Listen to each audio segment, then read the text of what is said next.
Et Adjé, donc on commence, je le disais, cette revue de presse avec un duplex ce matin. Tout à fait, nous commençons donc la revue de la presse avec un duplex et nous serons aujourd'hui en exclusivité en direct depuis le Niger avec le directeur de publication de l'hebdomadaire, du bi-hebdomadaire, eh bien Jeunesse Info, Monsieur Marcus Isaka, que nous avons en ce moment. Allô, bonjour.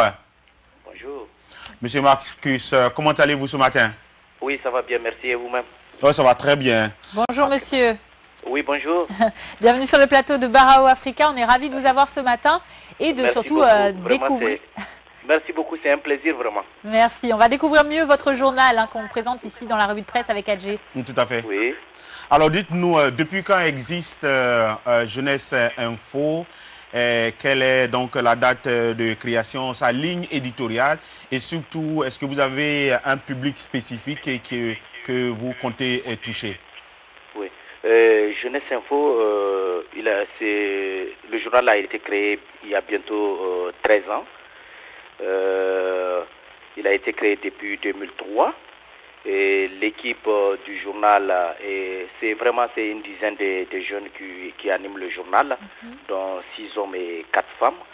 La périodicité du journal à sa création, il était un mensuel. Ouais. Après, il a changé de périodicité bimensuelle et puis bon voilà, hebdomadaire. Et aujourd'hui, nous sommes à un bi-hebdomadaire. Voilà, le journal, il est tiré à 2500 exemplaires, dont 1000 exemplaires pour la consommation pour la ville de Niamey et puis les 1500 autres pour les villes de l'intérieur du pays. Voilà pour ce qui est du journal. Mais bon voilà, et de quels moyens dispose le journal? Il vit de la vente et puis de quelques insertions publicitaires. Alors monsieur Marcus, on vous demande également quelle est la ligne éditoriale de votre journal. De quoi parlez-vous? Comment est-ce que vous écrivez?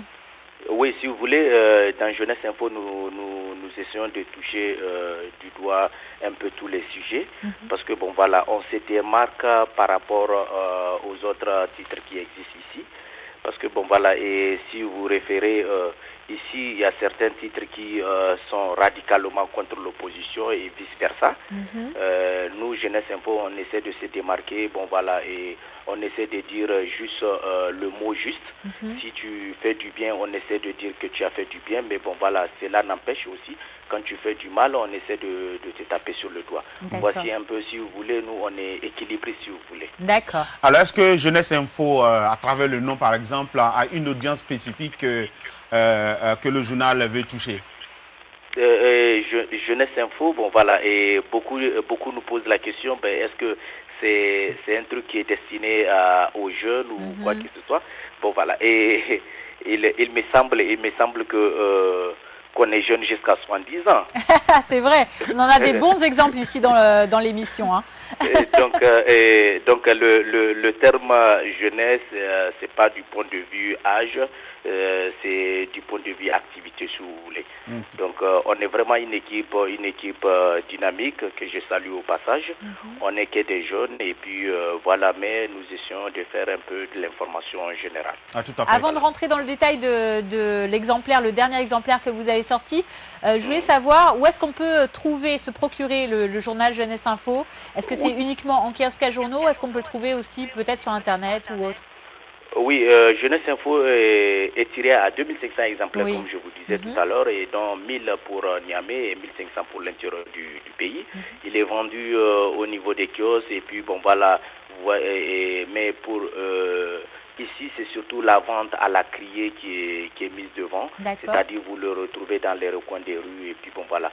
Mais actuellement, nous sommes en train de mettre en ligne le site même du journal et puis bon voilà, qui très bientôt vous pouvez lire certains articles via le site du journal. Parfait. Alors monsieur Isaka, nous allons faire une digression pour parler d'un événement majeur qui va se dérouler dans votre pays, au Niger, dans quelques jours, dans quelques semaines.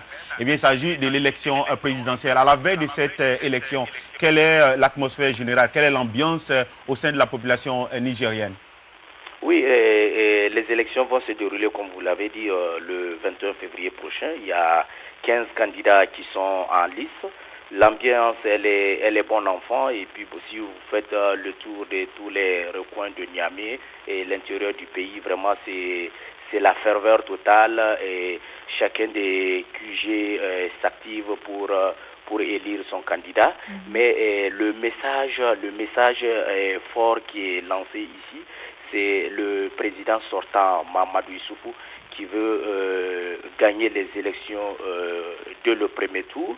Donc c'est autour de ce message que vraiment la campagne est concentrée, parce que bon voilà, beaucoup de ces candidats disent que non, pour de l'histoire du Niger, on n'a jamais vu un candidat qui est passé au premier tour. Donc ce passage au premier tour de Mahamadou Issoufou, qui est le président sortant, ne sera pas possible. Donc beaucoup vraiment essaient de s'activer, mais bon, on assiste aussi à des petites arrestations de quelques leaders des partis politiques, mais là aussi c'est des bonnes guerres puisque nous sommes en campagne, donc il faut couper l'herbe sous le pied de l'adversaire, comme on dit. Alors monsieur Isaka, nous allons conclure cet entretien. Alors, je vais vous poser une question par rapport à l'apparition d'hier. Vous avez débattu dans l'apparition d'hier d'une thématique qui existerait entre les hommes politiques et la jeunesse, particulièrement au Niger. Vous avez intitulé ce sujet, si je peux me remémorer, eh bien, vous avez dit ceci, et je cite, eh bien, jeu de cache-cache et de duperie entre les hommes politiques nigérians et la jeunesse nigérienne. Expliquez-nous un peu ça. Oui, jeu de cache-cache et duperie entre les hommes politiques et la jeunesse, c'est à ça nous assistons, parce que vous savez que la jeunesse est le maillon faible de la chose. Ceux qui sont toujours, c'est leur suffrage qui est toujours sollicité. Mais aujourd'hui, cette jeunesse, à quoi on assiste? Ils ont compris le jeu, donc eux aussi, ils essaient de se mettre dans la danse, mais en quoi faisant? Pas en s'adonnant avec conviction, mais en essayant tout simplement de soutirer le maximum, comme on dit. Parce que, laissez-moi vous raconter une petite anecdote. Il y a aujourd'hui des jeunes qui te diront, toi, âgé, nous sommes avec toi, nous allons voter pour toi, mais aussitôt tu tournes dos et puis bon voilà, ils seront avec ta consoeur pour dire que bon voilà, nous sommes avec toi, nous allons voter avec toi. Bon, pratiquement c'est à ça que nous assistons, quoi. Donc d'où nous avons qualifié ça jeu de cache-cache et du péri. Mais bon, sachez qu'il y a toujours le gain qui est mis en avant, et puis parce que eux-mêmes les politiciens, la faute est ma foi partagée, parce que c'est eux qui promettent monts et merveilles aux jeunes, mais après, une fois élus, ils se barricadent, ils s'engouffrent, on n'a plus accès à eux. Voilà, donc beaucoup de nos jeunes aujourd'hui, ils ont compris, et puis eux aussi ils jouent facilement le jeu. Merci. Donc c'est cet acte-là que nous essayons de un peu dénoncer à travers nos colonnes. Pas pour dire que non, nous soutenons le politicien, mais pas pour dire aussi que nous soutenons l'attitude de nos amis jeunes. Évidemment. Mais pour dire tout simplement que bon voilà, écoutez, nous avons compris la supercherie, il faut que cela s'arrête, il faut que le débat franc soit mis en avant, afin que bon voilà, de toutes les façons dans ce jeu-là, c'est le seul Niger qui gagne. Tout à fait. Merci, Marcus Isaka. Ouais. Merci de nous avoir accordé cette entrevue à travers cette interview. On connaît un peu mieux, on a beaucoup plus d'informations sur ce journal. Jeunesse Info. En tout cas, nous souhaitons bon vent à votre journal. Encore plein de belles années, voilà, toute la rédaction de Jeunesse Info. Merci beaucoup, ce fut vraiment un plaisir. Merci beaucoup. À très bientôt, au revoir.